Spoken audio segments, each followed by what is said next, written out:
Lord's name be magnified. தேவனுடைய நாமம் மகிமைப்படுவதாக. I thank and praise God for this wonderful opportunity the Lord has granted unto us to once again be in the midst of the saints and to listen from the word of God. மீண்டும் ஒருவரையாக பரிசுத்தவான்கள் மத்தியிலே நாம் அமர்ந்திருந்து தேவனுடைய வார்த்தையை செவி கொடுப்பதற்கும் தேவன் பாராட்டின மற்றும் ஒரு தருணத்தை எண்ணி நான் ஆண்டவருக்கு நன்றி சொல்கிறேன். We had a blessed time of worship this morning. இந்த காலை நேரத்தில் நமக்கு ஆராதனை செய்வதற்கு எதுவாக நல்ல ஒரு நேரம் அமைந்திருந்தது. We worshiped and thanked the God who deserves all worship and praises from us. நம்மிடமிருந்து எல்லா ஆராதனையும் துதியையும் பெறுவதற்கு பாத்திரராக இருக்கக்கூடிய நம்முடைய ஆண்டவரை இந்த காலை பொழுதில் ஆராதித்தோம். And now let's continue to be in His presence, to listen from His precious word and to learn and obey God's word in our lives. இப்போதும் நாம் அவருடைய திருவார்த்தையை நாம் சிந்தித்து அதை நாம் தியானித்து நம்முடைய வாழ்க்கையிலே கர்த்தர் பேச விரும்புகின்ற விஷயத்தை சற்று கற்றுக்கொள்வோமாக. In the past days we have been listening to the various aspects of our theme verse. கடந்த நாட்களிலே நாம் இந்த கருப்பொருள் வசனமாக இருக்கின்ற அதை மையமாக வைத்து என்பதாக இருக்கின்ற பல விஷயங்களை சிந்தித்து வந்தோம். Last session we saw about holding forth the word of life. கடந்த செய்தி வேளையிலே ஜீவ வசனத்தை பிடித்துக் கொண்டு என்ற தலைப்பில் நாம் தியானித்தோம். This morning we shall consider the subject of shining as lights in the dark world. ஆகவே இந்த காலை நேரத்திலே இருள் நிறைந்திருக்கின்ற உலகத்திலே சுடர்களைப் போல பிரகாசிப்பது என்ற விஷயத்தை தியானிக்க இருக்கிறோம். We shall read our theme verse once again this morning. இந்த காலை நேரத்தில் நம்முடைய கருப்பொருள் வசனத்தை மறுபடியும் வாசிப்போம். Philippians chapter 2 verse 15 and 16. பிலிப்பியர் 2 அதிகாரம் 15 16 வசனங்கள். That he may be blameless and harmless, the sons of God without rebuke, in the midst of a crooked and perverse nation, among whom ye shine as lights in the world, holding forth the word of life, that I may rejoice in the day of Christ, that I have not run in vain, neither labored in vain. நான் வீணாக ஓடினதும் பிரயாசப்பட்டதும் இல்லை என்கிற மகிழ்ச்சி கிறிஸ்துவின் நாளில் எனக்கு உண்டாயிருப்பதற்கு ஜீவ வசனத்தை பிடித்துக் கொண்டு உலகத்திலே சுடர்களைப் போல பிரகாசிக்கிற நீங்கள் கோணலும் மாறுபாடுமான சந்ததியின் நடுவிலே குற்றமற்றவர்களும் கபடற்றவர்களும் தேவனுடைய மாசற்ற பிள்ளைகளுமாய் இருக்கும்படிக்கு. We shall also read one more scripture. மற்றும் ஒரு வேத பகுதியை நாம் இப்பொழுது வாசிப்போம். Gospel of John chapter 1, யோவான் சுவிசேஷம் முதல் அதிகாரம் verse 6 to 8. 6 முதல் 8 வரை இருக்கின்ற வேத வசனம். யோவான் சுவிசேஷம் முதல் அதிகாரம் 6 முதல் 8 வரை. தேவனால் அனுப்பப்பட்ட ஒரு மனுஷன் இருந்தான். அவன் பேர் யோவான். அவன் தன்னால் எல்லாரும் விசுவாசிக்கும்படி அந்த ஒளியை குறித்து சாட்சி கொடுக்க சாட்சியாக வந்தான். அவன் அந்த ஒளி அல்ல, அந்த ஒளியை குறித்து சாட்சி கொடுக்க வந்தவனாய் இருந்தான். We'll also read one more verse. மற்றொரு வசனத்தை வாசிப்போம். Gospel of Matthew chapter 5 verse 14. மத்தேயு சுவிசேஷம் 5 அதிகாரம் 14 வசனம். மத்தேயு சுவிசேஷம் 5 அதிகாரம் 14 வசனம். நீங்கள் உலகத்திற்கு வெளிச்சமாய் இருக்கிறீர்கள். மலையின் மேல் இருக்கிற பட்டணம் மறைந்திருக்க மாட்டாது. In all these verses we see about our responsibility as shining as lights in the dark world. நாம் வாசித்த இந்த எல்லா வசனங்களிலும் இருள் நிறைந்திருக்கக்கூடிய இந்த உலகத்திலே நமக்கு இருக்கக்கூடிய கடமைகள் என்ன என்று சொல்லப்பட்டிருக்கிறது. In Philippians 2:15 we saw Paul is saying to his believers in Philippi that ye shine as lights in this world. இங்கே பிலிப்பியர் எழுதின நிருபத்தில் 2 அதிகாரம் தமிழிலே 14வது வசனத்திலே நீங்கள் உலகத்திலே சுடர்களைப் போல பிரகாசிக்க வேண்டும் என்கிறார். And in Matthew chapter 5 verse 14 the Lord Jesus Christ himself said, you are the light of the world. மத்தேயு சுவிசேஷம் 5 அதிகாரம் 14வது வசனத்திலே நீங்களே உலகத்திற்கு ஒளியாய் இருக்கிறீர்கள் என்று ஆண்டவராகிய இயேசு கிறிஸ்துவும் சொல்லியிருக்கிறார். The Lord Jesus Christ told this to all his disciples there. அங்கே இருக்கக்கூடிய எல்லா சீடர்களுக்கும் ஆண்டவராகிய இயேசு கிறிஸ்து இந்த வார்த்தையை சொல்கிறார். There are no exemptions. இதிலே எந்த விதமான விதிவிலக்கும் இல்லை. There are no excuses. இதிலே எந்த சாக்கு போக்கும் இல்லை. The Lord clearly said, you are the light of the world. நீங்களே உலகத்திற்கு ஒளியாய் இருக்கிறீர்கள் என்று ஆண்டவர் தெள்ளத் தெளிவாய் சொல்கிறார். And the Lord categorically said, you are the light of the world. You are.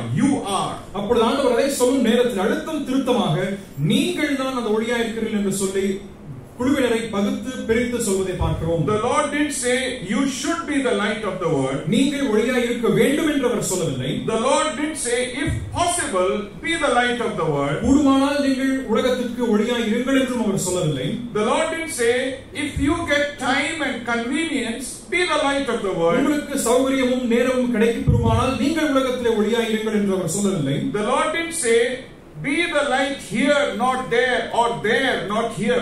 நீங்க அங்க ஒளியாய் இருங்கள் இங்கே ஒளியாய் இருங்கள் இந்த இடத்தில் இருக்க வேண்டாம் என்று ஆண்டவர் பிரித்தும் சொல்லவில்லை. The Lord crystal clearly said you are and simply are the light of the world. தெள்ளத் தெளிவாக ஆண்டவர் இங்கே சொல்லும் பொழுது நீங்களே உலகத்திற்கு வெளிச்சமாய் இருக்கிறீர்கள் என்று சொல்கிறார். And when we hear the words of the Lord Jesus Christ this morning, ஆண்டவர் இயேசு கிறிஸ்துவின் வார்த்தைகளை இந்த காலை நேரத்தில் நாம் கேட்கும் பொழுது we may think that I cannot be the light of the world. நான் உலகத்திற்கு வெளிச்சமாய் இருக்க முடியாது என்று ஒருவேளை எண்ணம் தோன்றலாம். Because you may think it needs or it takes something to be the light of the world. வெளிச்சமாய் இருப்பதற்கு நம்மிடமிருந்து ஏதோ ஒன்று எதிர்பார்க்கப்படுமே என்ற ஒரு எண்ணம் ஏற்படலாம். You may say I am not talented. எனக்கு தாளந்துகள் இல்லை என்று சொல்லலாம்.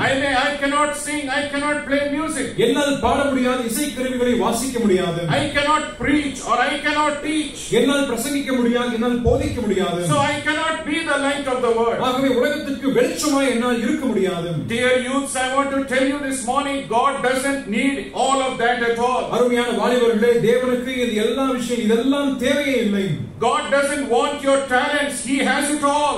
தேவனிடம் எல்லா தாளந்துகளும் உண்டு, உங்களிடம் எதுவும் வேண்டுவதில்லை. God doesn't want your wisdom, He has it all. தேவனுக்கு உங்களுடைய ஞானம் அவசியம் இல்லை, அவரிடமே அனந்த ஞானம் உண்டு. God doesn't want your ability or capability because He is able. தேவனுக்கு உங்களுடைய திறனோ உங்களுடைய திராணி அவசியம் இல்லை, ஏனென்றால் அவரே சர்வத்திற்கும் போதுமானவராய் இருக்கின்றார். All that God wants you is to be the light of this world and shine in the place where you are. தேவன் உங்களிடமிருந்து எதிர்பார்க்கக்கூடிய விஷயம் என்னவென்றால் நீங்கள் இருக்கக்கூடிய நீங்கள் வாழக்கூடிய இடத்திலே ஆண்டவருக்கு வெளிச்சமாய் இருக்க வேண்டும் என்பதாகும். God wants you to be His witnesses wherever He has placed you. அவர் எந்த இடத்திலே உங்களை வைத்திருக்கின்றாரோ அந்த இடத்திலே நீங்கள் சாட்சியாய் வாழ வேண்டும் என்று விரும்புகிறார். That's the only purpose of the Lord Jesus Christ in placing you in a particular place. ஒரு குறிப்பிட்ட இடத்திலே ஆண்டவர் உங்களை வைத்திருப்பதனுடைய மாபெரும் நோக்கம் அதுவாக இருக்கின்றது. God wants you to be His witnesses and shine as lights in the dark world. இருள் நிறைந்திருக்கின்ற உலகத்திலே தேவன் உங்களை வைத்திருக்கக்கூடிய இடத்திலே நீங்கள் அங்கே இருந்து சாட்சியாய் விளங்க வேண்டும் என்று ஆண்டவர் விரும்புகின்றார். God has not called the lawyers to come and judge the world. உலகத்தை நியாயம் தீர்க்கும்படியாக உலகத்தினுடைய வழக்கறிஞர்களை ஆண்டவர் கேட்கவில்லை. God has not called us to be judges to come and judge the people. இங்கே இருக்கக்கூடிய ஜனங்களை நியாயம் தீர்க்கும்படியாக நீதிபதிகளாக தேவன் நம்மை அழைக்கவில்லை. God has simply called us to do a simple task. ஒரு சாதாரண எளிதாக இருக்கின்ற வேலையை செய்யும்படியாக ஆண்டவர் சொல்லியிருக்கிறார். Come to the witness box. இங்க இருக்கக்கூடிய சாட்சி பெட்டிக்கு வந்து and stand and tell what you know and have experienced about the Lord Jesus Christ. ஆண்டவர் இயேசு கிறிஸ்துவை பற்றி நீங்கள் அறிந்திருப்பதும் அதில் அனுபவித்திருப்பதும் சாட்சியாக நீங்கள் அதை சொல்ல வேண்டும் என்று விரும்புகின்றார். Tell others what you know about the Lord Jesus Christ and what you have received from the Lord. ஆண்டவர் இயேசு கிறிஸ்துவிடமிருந்து நீங்கள் எதை அனுபவித்திருக்கிறீர்கள் எதை பெற்றிருக்கிறீர்களோ அதை பிறருக்கு அறிவியுங்கள் என்று சொல்கிறார். That's what we read in John chapter 1. அதைத்தான் யோவான் சுவிசேஷம் முதல் அதிகாரத்திலே வாசிக்கின்றோம். There was a man who came from God, his name was John. தேவனிடமிருந்து வந்த ஒரு மனுஷன் இருந்தான், அவருடைய பெயர் யோவான். He was not the light, but he was called to be the light. அவன் அந்த ஒளி அல்ல, ஆனால் ஒளியை குறித்து சாட்சி கொடுக்க சாட்சியாக வந்தான் என்று எழுதப்பட்டிருக்கிறது. God has similarly called us to be the light of the world by His witness. தேவன் தாமே நாம் அவருக்கு சாட்சியாக விளங்கி இந்த உலகத்திலே வெளிச்சமாக திகழ வேண்டும் என்று விரும்புகின்றார். You may be learned or unlearned. நீங்கள் ஒருவேளை கற்றவர்களோ கல்லாதவர்களாக இருக்கலாம். You may preach or not preach. நீங்கள் பிரசங்கிக்கலாம், பிரசங்கிக்க இயலாதவர்களாக இருக்கலாம். You may be able to sing or not to sing. உங்களால் பாட முடியலாம், பாடும் வரவில்லாமல் இருக்கலாம். You may be able to teach or not to teach. உங்களால் போதிக்க முடியலாம், போதிக்காமல் இல்லாமல் போகலாம். But the Lord wants you to be His witnesses and shine as lights in this dark. ஆனால் நீங்கள் ஆண்டவருக்கு சாட்சியாக இருந்து இருள் நிறைந்திருக்கின்ற இந்த உலகத்திலே வெளிச்சமாய் திகழ வேண்டும் என்று விரும்புகின்றார். The Lord wants you to tell others in your own words how the Lord has saved you. கர்த்தர் உங்களை எவ்வளவாக ரட்சித்திருக்கிறார் என்பதை உங்களுடைய சொந்த வார்த்தைகளாக உங்களுக்கு எப்படி சொல்ல முடியுமோ அந்த வகையிலே சொல்ல வேண்டும் என்று விரும்புகின்றார். How the Lord has delivered you and blessed you. ஆண்டவர் உங்களை எப்படியாக மீட்டு ஆசீர்வதித்திருக்கிறார் என்பதை குறித்து. How the Lord has protected you and kept you. கர்த்தர் உங்களை எவ்வளவாக பாதுகாத்து பராமரித்து வருகிறார் என்பதும். All that you need to tell others is the greatness and the work of the Lord which He has done for you in His life. உங்களுக்கும் எனக்கும் தேவன் நம்முடைய வாழ்க்கையில் என்ன செய்திருக்கிறார் என்பதை கொடுத்திருக்கின்ற மகத்தானவற்றை நாம் பிறருக்கு அறிவிக்க வேண்டும் என்று விரும்புகின்றார். You are not called to preach a religion. நீங்கள் ஒரு மதத்தை குறித்து பிரசங்கம் செய்யும்படியாக அழைக்கப்படவில்லை. You are not even called to preach about your church. உங்களுடைய சபையை குறித்து பிரசங்கிக்கும்படியாக அவர் அழைக்கவில்லை. All that the Lord wants you to be His witness and stand and tell, the Lord Jesus Christ is the Son of the living God and He has blessed me and He can bless you also in your life. நீங்கள் அறிவிக்க வேண்டும் என்று ஆண்டவர் விரும்பக்கூடிய விஷயம் என்னவென்றால் அவர் ஆண்டவர் இயேசு கிறிஸ்துவே தேவனாக இருக்கின்றார். அவர் உங்களையும் என்னையும் நேசித்து நம்மை மீட்டிருக்கிறார், நம்மை ஆசீர்வதிக்கிறார் என்பதை சொல்ல வேண்டும் என்று விரும்புகிறார். In this world you are His mouth to speak. இந்த உலகத்திலே நீங்கள் அவர் பேசும் வாயாக இருக்க வேண்டும். In this world you are His hands to do His work. இந்த உலகத்திலே அவருடைய கிரியைகளை ஆற்றுவதற்கு நீங்களே அவருடைய கரங்களாக இருக்க வேண்டும். In this world you are His feet to go and be witness. இந்த உலகத்திலே அவருடைய சாட்சியாக விளங்குவதற்காக நீங்களே அவருடைய பாதங்களாக வந்து இடங்களுக்கு போக வேண்டும். Your life is to be a witness for the Lord Jesus Christ. உங்களுடைய வாழ்க்கையானது ஆண்டவர் இயேசு கிறிஸ்துவுக்கு சாட்சியாக இருக்க வேண்டும். In Acts chapter 1 verse 8, அப்போஸ்தலர் நடவடிக்கைகள் 1ஆம் அதிகாரம் 8வது வசனத்திலே the Lord Jesus Christ said to His disciples like this, ஆண்டவர் இயேசு கிறிஸ்து தம் சீடர்களை பார்த்து இவ்விதமாய் சொல்கிறார், when you shall receive power, நீங்கள் பலனை பெற்றுக் கொள்ளும் பொழுது you shall become preachers. No. நீங்க பிரசங்கியாராக மாறுவீர்கள். இல்லை. You shall become teachers. No. நீங்கள் போதகராக மாறுவீர்கள். இல்லை. The Lord said, when you receive power, you shall be my witnesses. நீங்கள் பலனை பெற்றுக் கொள்ளும் பொழுது நீங்கள் சாட்சியாக விளங்குவீர்கள் என்று சொல்கிறார். That's what the Lord wants, that we be His witness in wherever place, our school or college or place where the Lord has kept us, to stand and witness for the Lord Jesus. நாம் வாழக்கூடிய நாம் இருக்கக்கூடிய இடம் நம்முடைய கல்லூரியோ நம்முடைய பள்ளிக்கூடமோ நாம் வேலை பார்க்கக்கூடிய ஸ்தலமோ அல்லது எதுவாக இருந்தாலும் சரி அந்த இடத்திலே அவருக்கு சாட்சியாக விளங்க வேண்டும் என்பதாகும். I want to bring before you some witnesses from the scripture. நான் வேதாகமத்திலிருந்து சில சாட்சிகளை உங்களுக்கு முன்வைக்க வேண்டும் என்று விரும்புகிறேன். Which will help you to be a witness for the Lord Jesus Christ. ஆண்டவர் இயேசு கிறிஸ்துவுக்காக ஒரு சாட்சியாக விளங்குவதற்கு அது உங்களை உத்வேகப்படுத்தும். When we read the Gospel of John, நாம் யோவான் சுவிசேஷத்தை வாசிக்கும் பொழுது we read about a man called Nicodemus. நிக்கோதேம் என்று சொல்லக்கூடிய மனுஷனை பற்றி வாசிக்கின்றோம். He was a Pharisee. அவன் ஒரு பரிசேயன். He was a leader of the Jews. அவன் யூத மார்க்கத்தினுடைய தலைவராக இருந்தவன். He was a teacher. அவன் ஒரு போதகன். But when he came to the Lord Jesus Christ, ஆனால் அவன் ஆண்டவர் இயேசு கிறிஸ்துவிற்கு வந்த பின்புதாக the Lord Jesus Christ touched his life. ஆண்டவர் இயேசு கிறிஸ்து அவனுடைய வாழ்க்கையை தொட்டார். He was born again. அவன் மீண்டுமாய் பிறந்தான். He committed his life to the Lord Jesus Christ. தன்னுடைய வாழ்க்கையை ஆண்டவர் இயேசு கிறிஸ்துவுக்கென்று அர்ப்பணம் செய்தான். And he was a witness for the Lord Jesus Christ. ஆண்டவர் இயேசு கிறிஸ்துவுக்கு ஒரு சாட்சியாய் திகழ்ந்தான்.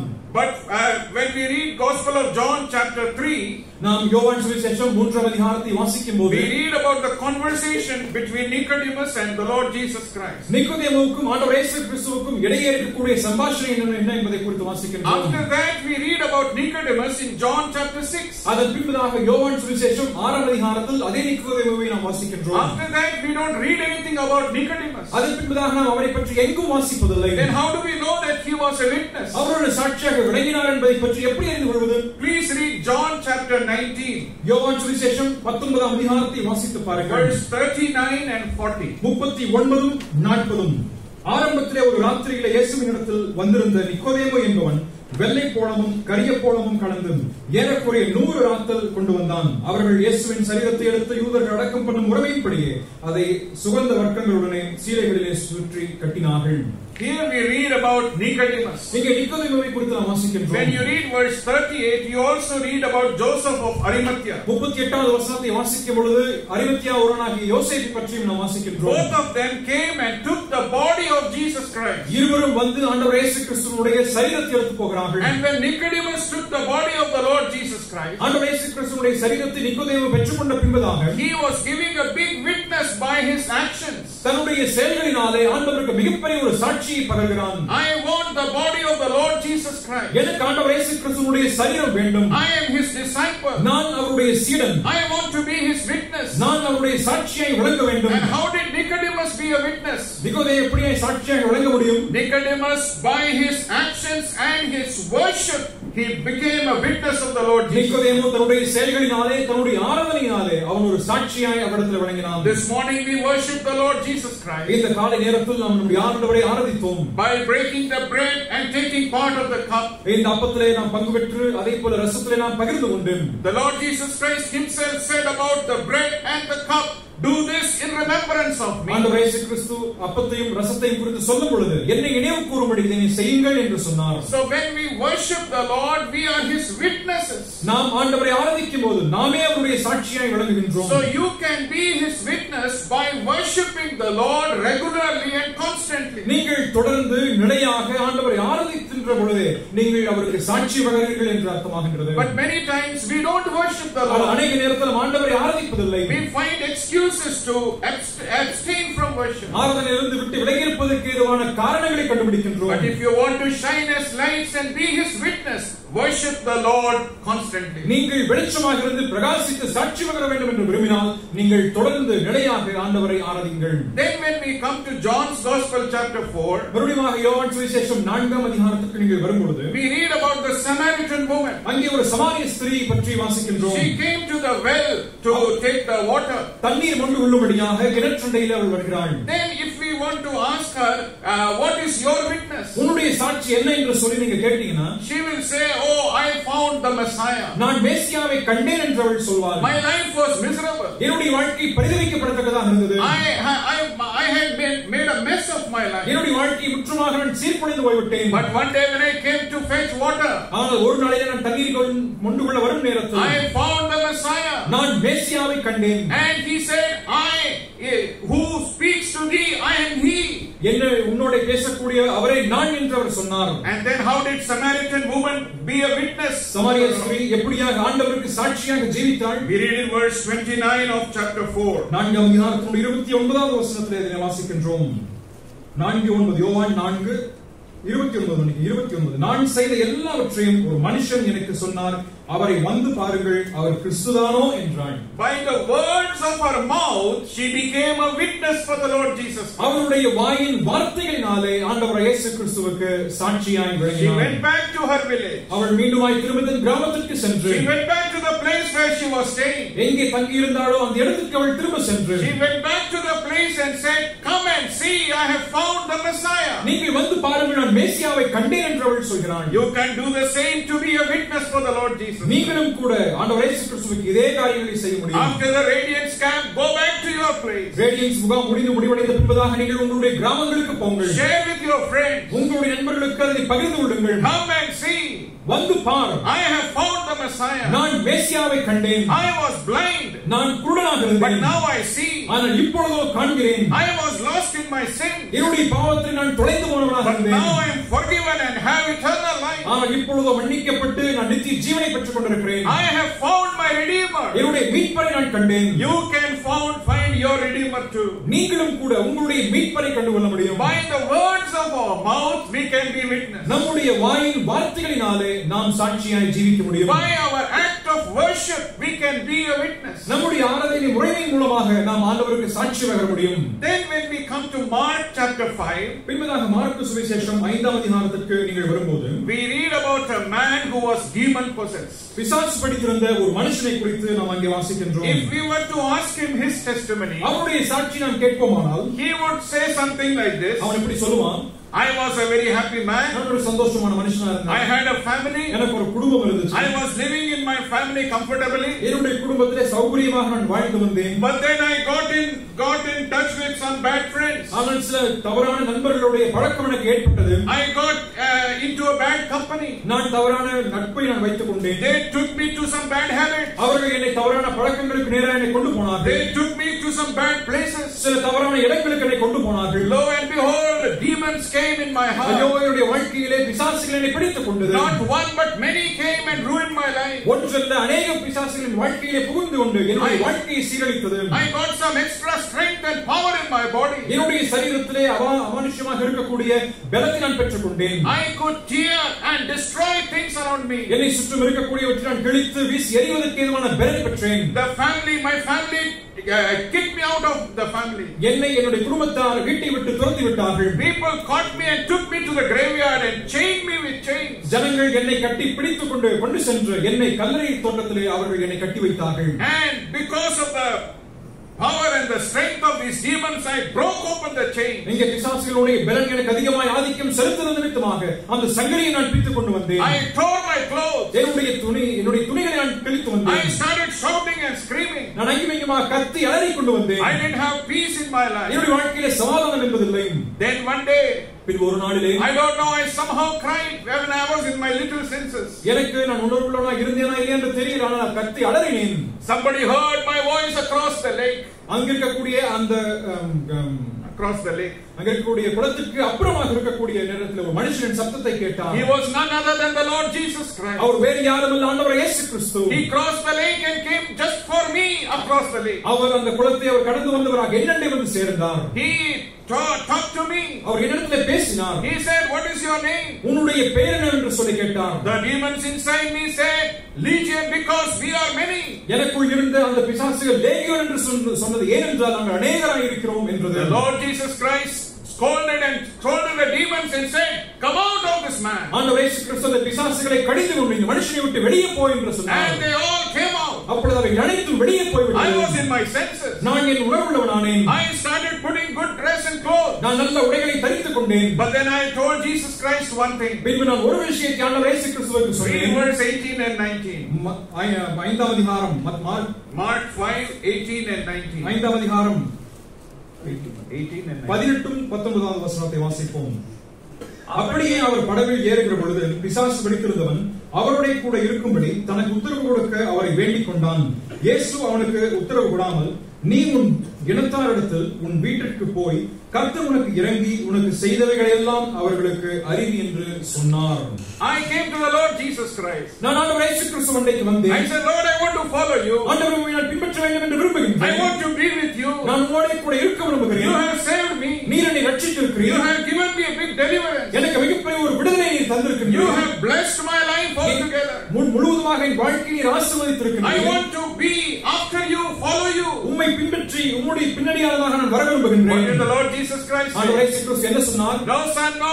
இல்லை இல்லை மகனே, அப்படி அல்ல. Go to your family. நீ உன்னுடைய குடும்பத்தாரிடத்துக்கு போ. And be a witness of the things that the Lord has done for you in your life. உன்னுடைய வாழ்க்கையிலே கர்த்தர் என்ன செய்திருக்கின்றாரோ அதை உன்னுடைய இனத்தாரிடத்தில் நீ சாட்சியாக அறிவி என்றார். By our worship we can be a witness. நம்முடைய ஆராதனை மூலமாக நம் ஆண்டவருக்கு அங்கே சாட்சி பகர முடியும். By the words of our mouth, by giving testimony, we can be a witness. நம்முடைய வாயின் வார்த்தையின் மூலமாக நம் ஆண்டவருக்கு சாட்சி பகர முடியும். By living a good life in our family, we can be a witness for the Lord Jesus. நம்முடைய குடும்பத்தார் மத்தியில் நல்லதொரு வாழ்க்கை வாழ்வதன் மூலமாக ஆண்டவருக்கு நற்சாட்சி பகர முடியும். By witnessing the Lord Jesus Christ in our family, நம்முடைய குடும்பத்திலே அங்கே சாட்சி பகரும் பொழுது, to our parents or children, நம்முடைய பெற்றோருக்கு, நம்முடைய பிள்ளைகளுக்கு, to our brothers or sisters, நம்முடைய சகோதரருக்கு சகோதரிகளுக்கு, to our relatives, நம்முடைய உறவினர்களுக்கு, to the whole family, முழு குடும்பத்தாருக்கும் we can be a witness. நாம் ஒரு சாட்சியாக ஜீவிக்க So முடியும். that the whole family comes to the feet of the Lord Jesus Christ. இதன் மூலமாக முழு குடும்பத்தாரும் ஆண்டவர் இயேசு கிறிஸ்துவினுடைய பாதத்தண்டைக்கு வர முடியும். The Lord said, go to your family and be a witness there. ஆண்டவர் சொல்லும்போது உன்னுடைய குடும்பத்தாரண்டைக்கு நீ சென்று அங்கே சாட்சியாக இரு என்று சொன்னார்.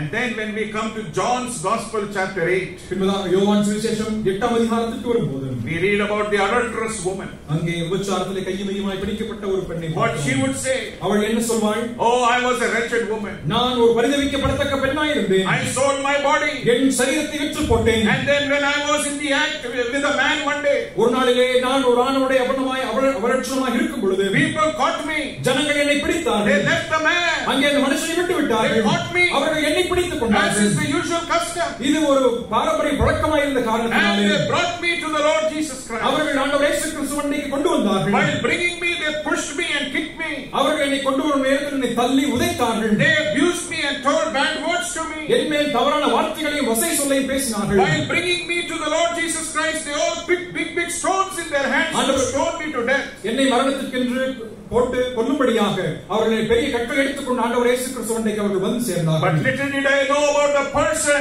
to whom I had been brought. ஆனால் யாரை நான் கொண்டு வரப்பட்டிருக்கின்றேனோ ஆனால் அந்த நபரை பற்றி கொஞ்சம் மட்டுமே எனக்கு தெரியாது. The Lord Jesus Christ said, ஆண்டவர் இயேசு கிறிஸ்து சொன்னார், he that has committed no sin, let him cast the first stone on this woman. இங்கே பாவம் செய்யாதிருக்கக்கூடிய ஒருவன் முதலாவதாக கல்லை எடுத்து இந்த பெண் மேல் வீசட்டும் என்று சொன்னார். I don't know what happened. இது நடந்துச்சு என்று எனக்கு தெரியல. I was bowed down there. நான் அங்கே கீழே சிறந்தாழ்த்தியிருந்தேன். And I closed my eyes. நான் கண்களை அடைத்திருந்தேன். But then I saw everybody left the stone and left the place. எல்லாரும் கற்களை விட்டு போய்விட்டார்கள். Only both of us are standing there. அங்கே நாங்கள் இருவர் மட்டுமே நின்று கொண்டிருந்தோம். The Lord Jesus Christ said, ஆண்டவர் இயேசு கிறிஸ்து சொன்னார், woman, did no one condemn thee? அங்கே பெண்ணே, உன்னை யாரும் உன்னை ஆக்கினைக்குள்ளாக தீர்க்கவில்லையாம். I said, no Lord, no one condemned. இல்லை ஆண்டவரே, ஒருவரும் இல்லை என்றேன். My Lord said, I also do not condemn thee.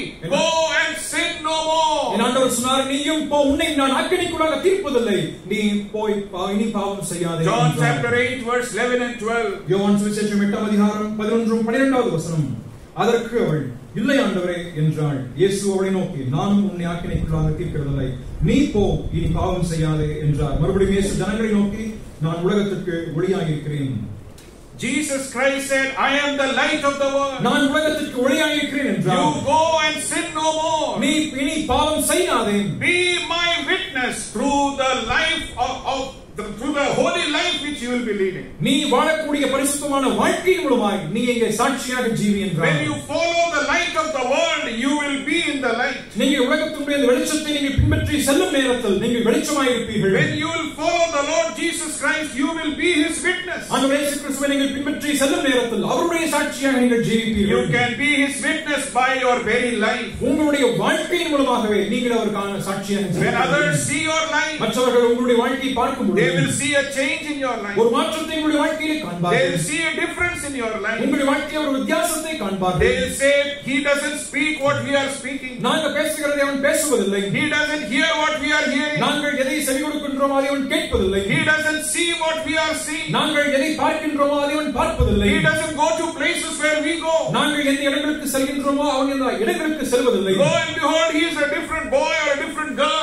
இவன் மிகவும் வித்தியாசமான பெண்ணாக வித்தியாசமான நபராக அவன் இருக்கின்றான். Then one day they may come to you. ஒரு நாளில் அவர்கள் உன்னிடத்தில் வருவார்கள். We saw your life. உங்கள் வாழ்க்கை நான் பார்த்தேன். Something different. ஏதோ ஒரு மாற்றம் உண்டு. What's the matter? அது என்ன விஷயம் என்று கேட்பார்கள். What's the secret? அது ஒரு ரகசியம் என்ன? You can open your mouth and say, the Lord Jesus Christ changed my life. நீங்க உங்களுடைய வாயை திறந்து, ஆண்டவரே இயேசு கிறிஸ்துவே என்னுடைய வாழ்க்கையை மாற்றினார். This Lord Jesus Christ can change your life also. இந்த ஆண்டவரே இயேசு கிறிஸ்து உங்களுடைய வாழ்க்கையையும் அவர் மாற்ற முடியும். You can be the witness of the Lord Jesus Christ by your life. உங்களுடைய வாழ்க்கையின் மூலமாகவே நீங்கள் ஆண்டவர் இயேசு கிறிஸ்துவுக்கு சாட்சியாய் விளங்க முடியும். You can be the witness of the Lord Jesus Christ in your family. உங்களுடைய குடும்பத்திலே நீங்கள் ஆண்டவர் இயேசு கிறிஸ்துவுக்கு சாட்சியாய் விளங்க முடியும். By the words of your testimony, you can be the witness of the Lord Jesus. உங்களுடைய சாட்சியினுடைய வார்த்தையின் மூலமாய் நீங்கள் அவர்கள் முன்பதாக சாட்சியாய் ஜீவிக்க முடியும். By worshiping the Lord and being in fellowship with the saints, you can be a witness for the Lord Jesus. ஆண்டவரை ஆராதிப்பதன் மூலமாக, அதேபோல நபர்களிடத்தில் ஐக்கியத்தை வைக்கும் மூலமாக நீங்கள் சாட்சி பகர முடியும். Are you a witness? நீங்கள் ஒரு சாட்சியா? Do you want to be a witness? நீங்கள் ஒரு சாட்சியை விளங்க வேண்டுமா?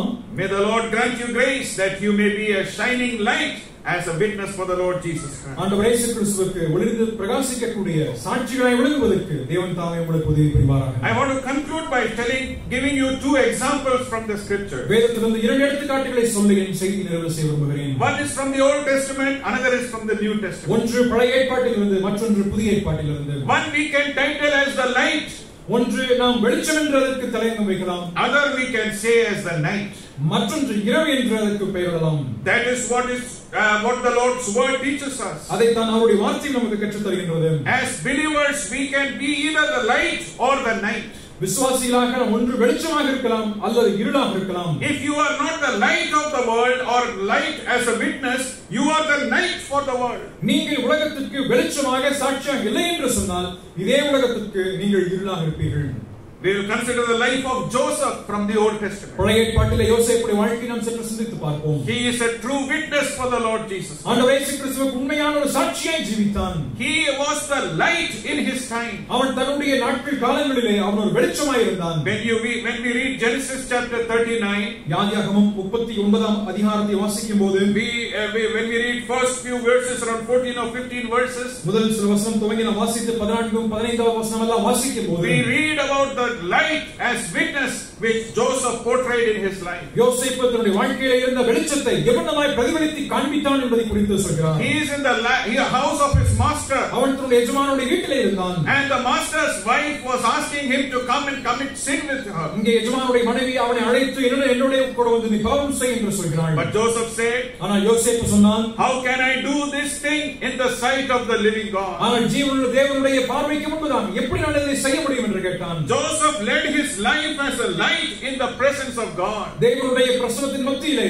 அவன் யோசேப்பு கர்த்தருக்கு ஒளிர்ந்து பிரகாசிக்கின்ற சாட்சியாக He was இருந்தான். a witness for the Lord Jesus Christ. ஆண்டவர் இயேசு கிறிஸ்துவுக்கு அவன் ஒரு சாட்சியாய் விளங்கினான். But what I want to tell you this morning is, ஆனால் இந்த காலையில் உங்களுக்கு என்று சொல்ல விரும்புகின்ற விஷயம் என்னவென்றால், though he was a light, அவன் வெளிச்சமாய் இருந்தாலும் கூட, though he led a holy life, அவன் ஒரு பரிசுத்தமான வாழ்க்கை வாழ்ந்தாலும் கூட, he had many reasons to commit sin that day. அந்த நாளிலே பாவம் செய்வதற்கான ஏராளமான காரணங்கள் அவனுக்கு இருந்தது. I want to cite 7 reasons this morning. இந்த காலையில் நான் 7 காரணங்கள் உங்கள் முன் வைக்க விரும்புகிறேன். He could have committed sin, அவன் பாவம் செய்திருப்பதற்கு வாய்ப்புகள் உண்டு, and nobody could have accused him. ஒருவரும் அவனை குற்றம் சுமத்தி இருக்க முடியாது. But in spite of all these reasons, இவைகள் அனைத்தும் இருந்த போதும் கூட, he didn't commit any sin, but was a witness for his God. அவன் எந்த பாவமும் செய்யாமல் ஆண்டவருக்கு அவன் சாட்சியாய் ஜீவித்தான். First reason, முதல் காரணம், he could commit that sin. அவன் அந்த பாவத்தை செய்திருக்க கூடும். He lived in such a society. அப்படிப்பட்ட சமுதாயத்தில் அவன் வாழ்ந்திருந்தான்.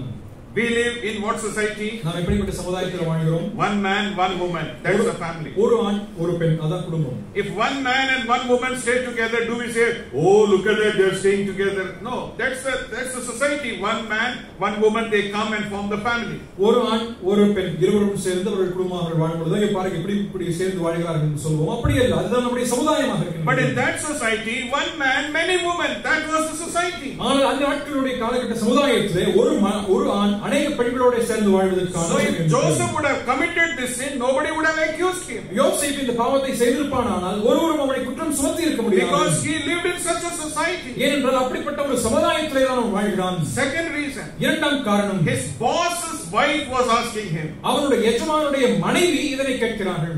If he disobeys it, அவன் அதற்கு கீழ்ப்படியாமல் போவானால் he will lose his job. தன்னுடைய வேலை போய்விடும்.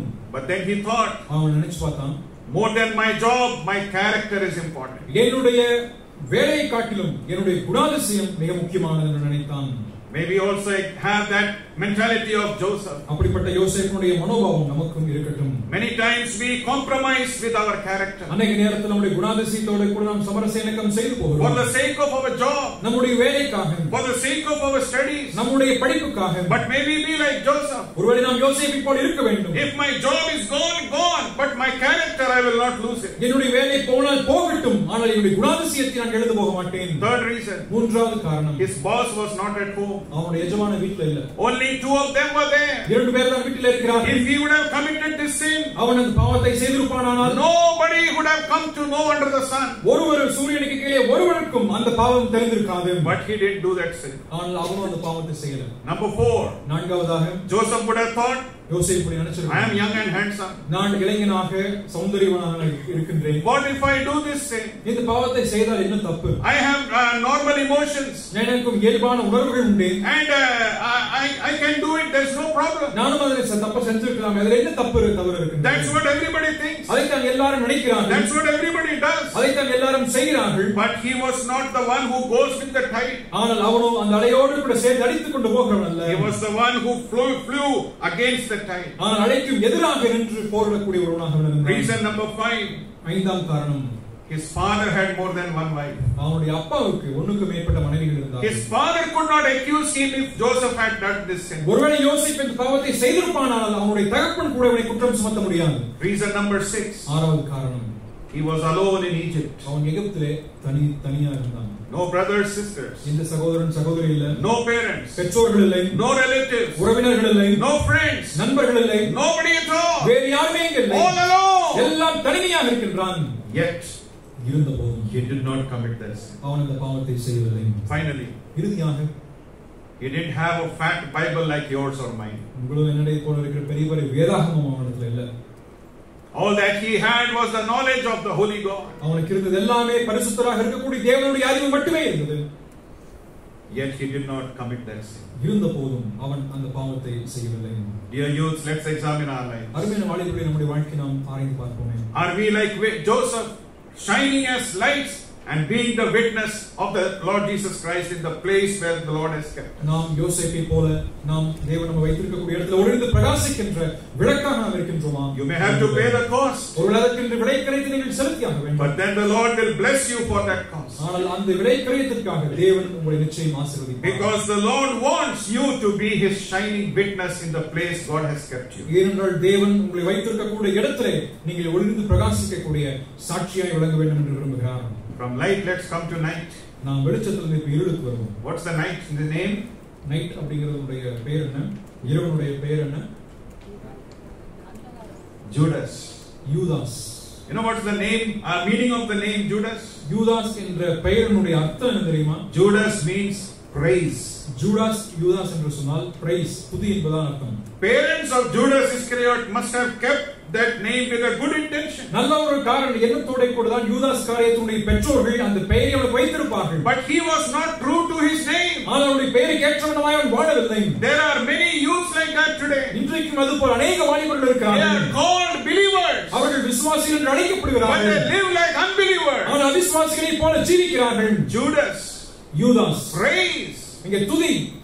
But he was living as a figure of the night. ஆனால் இருளுக்கு ஒப்பந்தமாய் அவன் வாழ்ந்து வருகிறான். He was the black sheep of the family. அந்த இருக்கக்கூடிய குடும்பத்திலே அவன் கருப்பானாய் வாழ்கின்றான். He was very close to the Lord Jesus Christ, yet so far from the Lord Jesus. அவன் ஆண்டவர் இயேசு கிறிஸ்துவுக்கு மிகவும் நெருங்கி வாழக்கூடியவனாக இருந்த போதும் கூட அவரை விட்டு தொலை தூரத்திலே தான் அவன் இருந்தான். How many youths are there like that today? எத்தனை வாலிபர்கள் அது போல இன்றைக்கும் இருக்கிறார்கள். So close to the fellowship. ஐக்கியத்திற்கு மிக நெருக்கமாயிலே. So close to the church. சபைக்கு மிக அருகாமையிலே. So close to the Lord it seems. ஆண்டவருக்கு நெருங்கி நாங்கள் ஜீவிக்கிறோம் என்பதை போல இருந்து. Yet they are so far away. இருந்த போதும் அவர்கள் தொலைதூரமாய் வாழ்கிறார்கள். They look like they are light.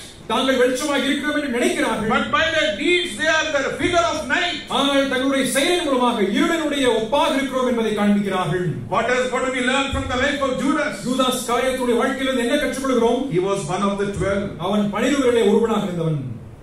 When the Lord Jesus Christ chose his 12 disciples, ஆண்டவர் இயேசு கிறிஸ்து தம் சீடர்கள் 12 வரை அவர் தெரிந்து கொள்ளும் பொழுது, what did he do the previous night? அவர் அந்த முந்தைய இரவில் என்ன செய்தார்?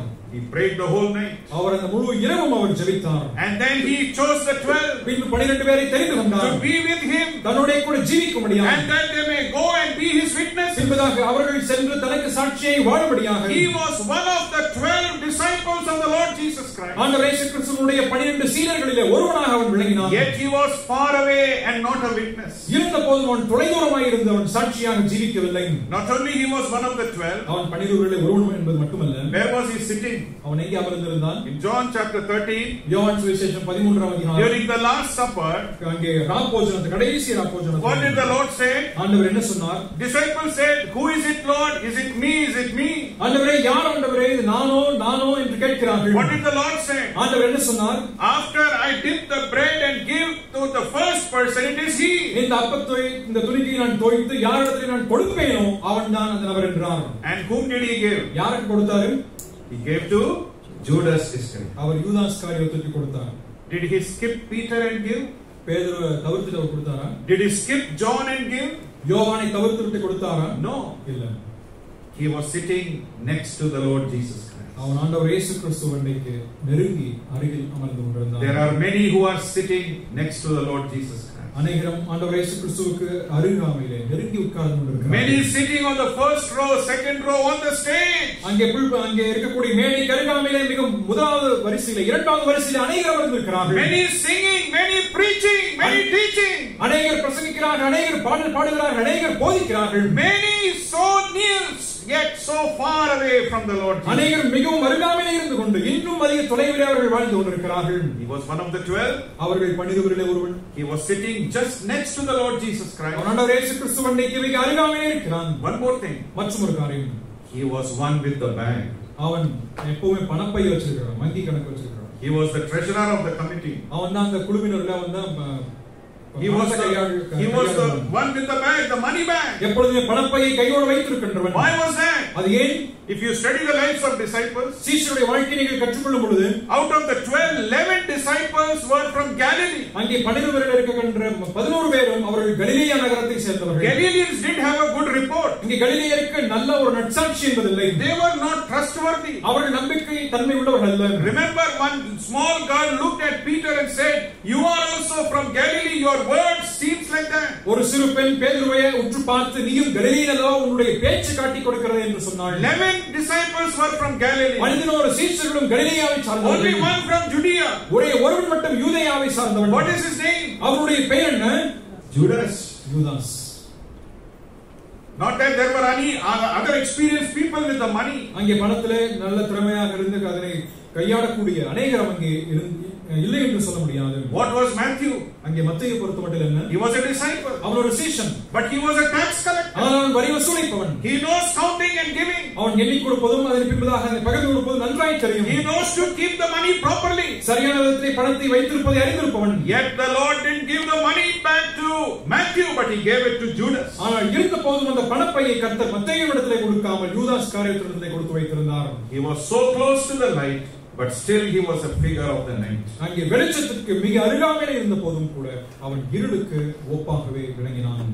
He participated in the ministry of the Lord, but he was not a part. ஆண்டவர் இயேசு கிறிஸ்துவினுடைய ஊழியத்திலே பங்காற்றினான், ஆனாலும் அதிலே ஒரு பங்குள்ளவனாக ஒரு பங்காளித்துவத்தை அவன் வகிக்கவில்லை. Many times he was sympathetic, but he was not sincere. அநேக நேரத்தில் அவன் பரிதவிக்கிறவனாக இருந்தான், ஆனால் நேர்மை குணத்தோடு அவன் ஜீவிக்கவில்லை. In John chapter 13, when Jesus Christ washed the feet of his disciples, he washed Judas' feet also. He was washed, but he was not clean. யோவான் சுவிசேஷம் 13ஆம் அதிகாரத்தில் ஆண்டவர் தம்முடைய சீடர்களுடைய பாதங்களை கழுவும் பொழுது அவர் யூதாஸ் காரியத்தினுடைய பாதங்களையும் அவர் கழுவினார். இருந்த போதும் அவன் சுத்திகரிக்கப்படவில்லை. In 195 I want to say, I can call him, he was called, but he was not consecrated. ஒரே ஒரு வார்த்தையில் அவனை சொல்ல வேண்டும் என்று சொன்னான். அவன் அழைக்கப்பட்டான், ஆனால் அவனோ சுத்திகரிக்கப்படவில்லை. He was not a witness for the Lord Jesus Christ. அவன் ஆண்டவர் இயேசு கிறிஸ்துவுக்கு ஒரு சாட்சியாக அவன் ஜீவிக்கவில்லை. He was with the light. அவன் வெளிச்சத்தோடு இருந்தான். He was so close to the light. வெளிச்சத்துக்கு மிக அருகாமையில் இருந்தான். But yet he was a figure of the night. இருந்த போதும் அவன் இருளுக்கு ஒப்பாகவே அதனுடைய பிரதிபலிப்பாகவே Dear youths, are you shining as lights, as witnesses in your place? அருமையான வாலிபர்களே, நீங்கள் இருக்கக்கூடிய இடத்திலே நீங்கள் சாட்சியாக வெளிச்சமாக விளங்குகிறீர்களா? What are the qualities of light? வெளிச்சத்தினுடைய மற்ற தன்மைகள் என்ன? There are so many qualities in scripture we read. நாம் வேதாகமத்தில் மற்ற அநேக குணாதிசயங்களை குறித்து வாசிக்கின்றோம். I just want to mention a few. நான் ஒரு சிலவற்றை மட்டும் சொல்ல வேண்டும் என்று. Light is visible, it cannot be hidden. வெளிச்சம் என்று சொல்வது அது அனைவருக்கும் தெரியும், அது மறைந்திருக்க மாட்டாது. Wherever the Lord has kept you, if you are a witness, people will see you. You cannot live a hidden life. நீங்கள் கர்த்தர் உங்களை எங்கே வைத்திருக்கிறார்கள், நீங்கள் சாட்சியாக இருக்கும் பொழுது நீங்கள் மறைந்திருக்க முடியாது. நீங்கள் அங்கே சாட்சியாக வெளிச்சமாக இருக்க வேண்டும். Light helps others. இங்கே வெளிச்சம் பிறருக்கு உதவி செய்யும். Light doesn't destroy others, but light helps others. வெளிச்சமானது பிறரை அழித்து விடாது, அவருடைய உதவி செய்யும். You can help others of your colleagues or friends find the Lord Jesus Christ in them. உங்களுடைய நண்பர்கள், உங்களோடு கூட பணியாற்றக்கூடிய நபர்களுக்கு ஆண்டவர் இயேசு கிறிஸ்துவை காண்பிக்கக்கூடிய உதவியாளர்களாக நீங்கள் நிச்சயம் இருப்பீர்கள். The more the darkness is, the more the light shines. இருள் எவ்வளவு அதிகமாக இருக்கின்றதோ அவ்வளவு அதிகமாக வெளிச்சம் அவ்விடத்திலே பிரகாசிக்கும். You may be alone in your school. ஒருவேளை உங்களுடைய பள்ளிக்கூடத்தில் நீங்கள் தனியாக இருக்கலாம். You may be alone in your college. உங்களுடைய கல்லூரியில் நீங்கள் தனித்து விடப்பட்டிருக்கலாம். No other Christians. வேறு எந்த கிறிஸ்தவனும் இல்லாமல், no other believers. வேறு எந்த விசுவாசிகள் இல்லாமல், you are the only light. நீங்கள் மட்டுமே வெளிச்சமாக இருக்கிறீர்கள். Rest all is darkness, utter darkness. மற்ற எல்லா இடமும் முற்றும் காரிருளாய் இருக்கலாம். But remember, the more the darkness is, the more the light shines. எவ்வளவு அதிகமான காரிருள் சூழ்ந்திருக்கின்றதோ அந்த இடத்தில் அதிகமாய் பிரகாசிக்க முடியும். God doesn't want quantity, he wants quality. தேவனுக்கு எண்ணிக்கை என்பது அவசியம் அல்ல, மாறாக தரம் தான் மிக முக்கியமானது. He doesn't want 10 children, he wants just one child who will be his victim. அவருக்கு 10 பிள்ளைகள் அவசியம் இல்லை, மாறாக ஒரு பிள்ளை இருந்தால் அந்த பிள்ளை அங்கே சாட்சியாக விளங்க வேண்டும் என்று விரும்புகின்றார். But so sad to say, some hide their lights today. ஆனால் அநேக நேரத்தில் சோகமாக சொல்ல வேண்டிய விஷயம் என்னவென்றால் அநேகர் இன்றைக்கும் தங்களுடைய வெளிச்சத்தை மறைத்து வைத்திருக்கிறார்கள். Why do they hide their lights? ஏன் அவர்கள் தங்களுடைய வெளிச்சத்தை மறைத்து வைத்திருக்கிறார்கள்? Please read Luke chapter 8 verse 16. லூக்கா 8ஆம் அதிகாரம் 16வது வசனத்தை வாசியுங்கள். லூக்கா 8:16. ஒருவனும் விளக்கை கொளுத்தி அதை ஒரு பாத்திரத்தினாலே மூடவும் மாட்டான், கட்டிலின் கீழே வைக்கவும் மாட்டான், உள்ளே பிரவேசிக்கிறவர்கள் அதன் வெளிச்சத்தை காணும்படியாக அதை விளக்குத்தண்டின் மேல் வைப்பான். We read two articles here. இங்க நாம் இரண்டு பொருட்களை வாசிக்கின்றோம். One is called a vessel. ஒன்று பாத்திரம். Other is called a bed. மற்றொன்று கட்டில். There are many who light their light and put it under a vessel. அநேகர் தங்கள் விளக்கை கொளுத்தி அங்கே பாத்திரத்தில் வைக்கிறார்கள். What does a vessel show? பாத்திரம் என்பது எதை காண்பிக்கிறது? Vessel shows the food that we eat. அங்கே பாத்திரம் என்பது நாம் உணவருந்த கூடியதை காண்பிக்கிறது. Because of the food and water or daily needs, they hide their lights and don't want to be a witness for the Lord Jesus. இங்கே உணவு நிமித்தமாக, தண்ணீர் நிமித்தமாக, தங்கள் அனுதின வாழ்க்கை நிமித்தமாக, தேவைகள் நிமித்தமாக அநேகருக்கும் அவர்கள் சாட்சியாக ஜீவிக்க வேண்டும் என்ற விருப்பம் அவர்களுக்கு இல்லை. After food, where we go? உணவு சாப்பிட்டதுக்கு அப்புறம் எங்கே போவோம்? Not in Radiance, but at home we go to our bed. காவல் இல்ல, பட் நம்ம வீட்டுல இருந்து எங்கே போவோம்? தூங்க போறோம். Yeah. What does bed show? இங்கே கட்டில் என்பது எதை காண்பிக்கிறது? Rest. ஓய்வை காண்பிக்கிறது. Many, because of their comfort zone, they don't want to be a witness and a light for the Lord Jesus. தங்களுடைய சுக சௌகரியங்கள் காரணத்தின் நிமித்தமாக ஆண்டவர் இயேசு கிறிஸ்துவை பிரதிபலிக்காமல் அவர்கள் ஓய்வெடுக்க சென்று விடுகிறார்கள். Let us examine, are we the real lights and shining as witnesses for the Lord Jesus? நாம் உண்மையாக ஒளியாக இருந்து கொண்டு ஆண்டவர் இயேசு கிறிஸ்துவுக்கு என்று பிரகாசிக்கின்றவர்களாக இருக்கிறோமா என்பதை குறித்து சிந்தித்து பார்ப்போம். Finally, I want to share with you last two examples. இறுதியாக கடைசி இரண்டு எடுத்துக்காட்டுகளை காண்பிக்க விரும்புகிறேன். They are very insignificant people. அவர்கள் மிக மிக முக்கியமற்றவர்கள். They are small people. மிகச் சிறியவர்கள். We don't know maybe their names also. ஒருவேளை அவங்களுடைய பெயர் கூட நமக்கு தெரியாது. Maybe their address we don't know. அவருடைய முகவரி என்னவென்று தெரியாது. Their family we don't know. அவருடைய குடும்பம் என்னவென்று தெரியாது. All that we know is நமக்கு தெரிந்திருப்பவை எல்லாம் they were a witness to the Lord Jesus. அவர்கள் ஆண்டவர் இயேசு கிறிஸ்துவுக்கு சாட்சியாக ஜீவித்தார்கள். You can be like that today. நீங்களும் அதுபோல இருக்க முடியும். Nobody knows you. ஒருவருக்கு உங்களுக்கு தெரியாது. Maybe nobody, others will not know your name. மற்றவர்கள் உங்களுடைய பெயரை கூட அறிந்திருக்க They will மாட்டார்கள். not know your family. உங்களுடைய குடும்பமும் அவர்களுக்கு தெரியாது. But wherever the Lord has placed you, ஆனால் கர்த்தர் உங்களை எங்கெங்கெல்லாம் வைத்திருக்கின்றாரோ you can be His light by shining as witnesses for Him. நீங்கள் அவருக்கென்று அந்த இடத்திலே சாட்சியாய் விளங்க முடியும். We don't need to take the Bible portion there, but I just want to mention it to you. அந்த வேத வசனத்தை எடுக்க வேண்டிய அவசியம் இல்லை, ஆனாலும் கூட உங்களுக்கு நான் சொல்ல வேண்டும் என்று விரும்புகிறேன். 2 Kings chapter 5 verse 1, 2 and 3. இரண்டு ராஜாக்கள் 5ஆம் அதிகாரம் 1, 2, 3வது வசனம். We read about the witness of a little servant girl. அங்கே ஒரு சிறு வேலைக்கார பெண்ணை குறித்திருக்கின்ற சாட்சியை நாம் வாசிக்கிறோம். A great captain of the army called Naaman. இங்கே நாகமான் என்ற மிகப்பெரிய தளபதியினுடைய வேலைக்கார He is a very big officer.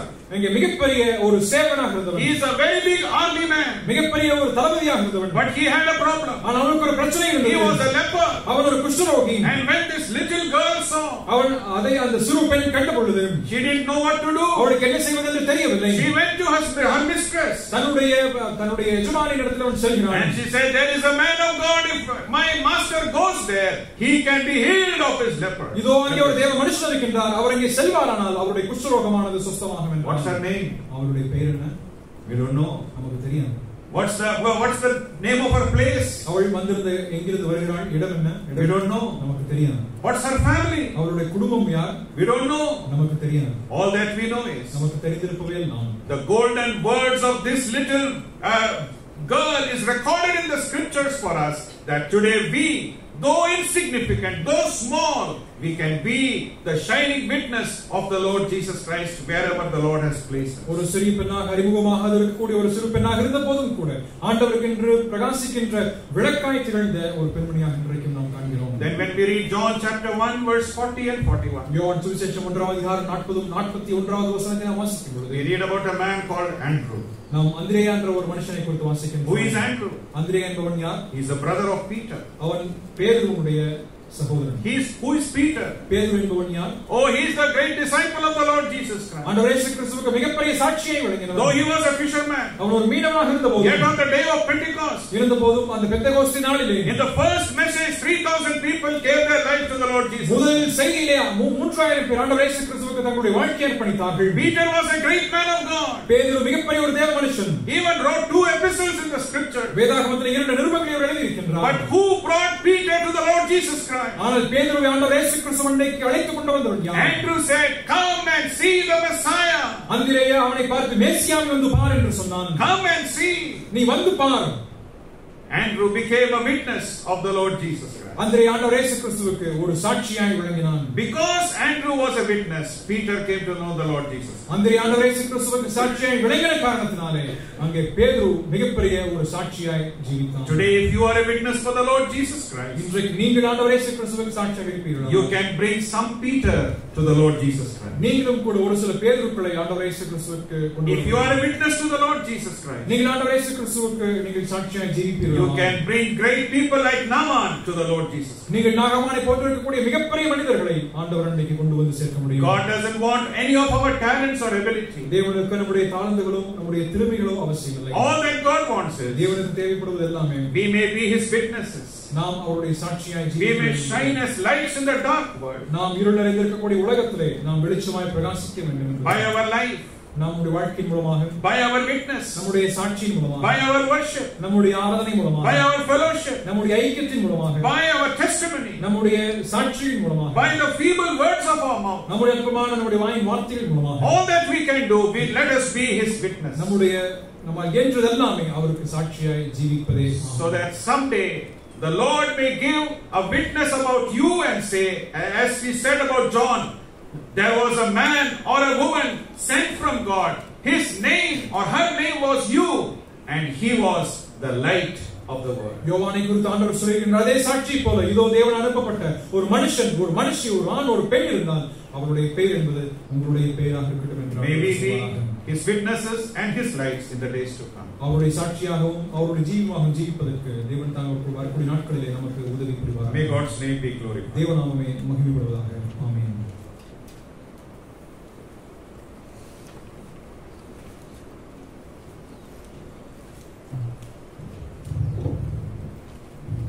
Thank you uncle.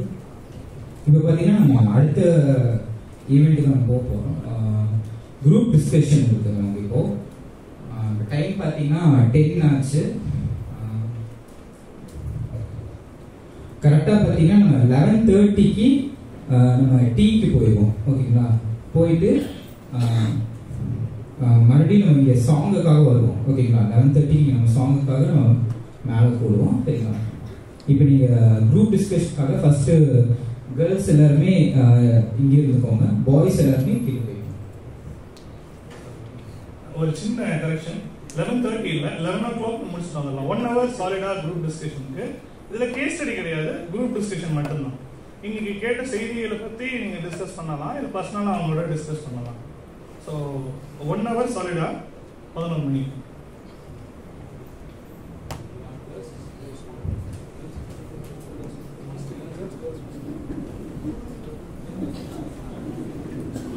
First boys இருங்க, கேர்ள்ஸ் போய்கிட்டோம்.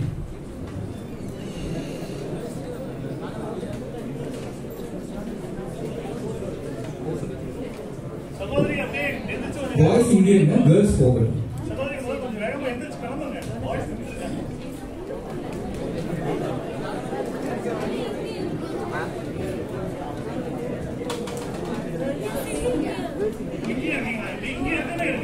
கேர்ள்ஸ் உள்ள இருக்கணும். ஓகேனா இங்க இருந்துக்கோங்க, பாய்ஸ் போய்.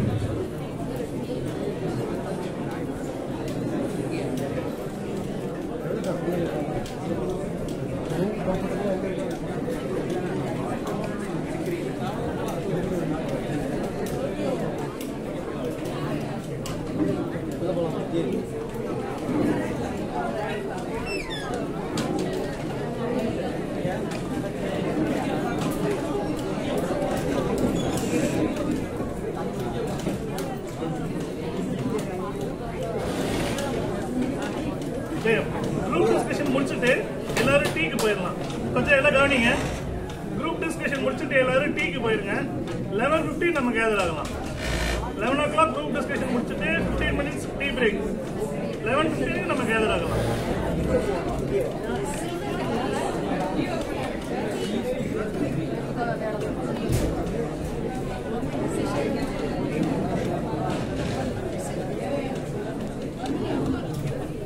ஜானத்தன் அண்ணா,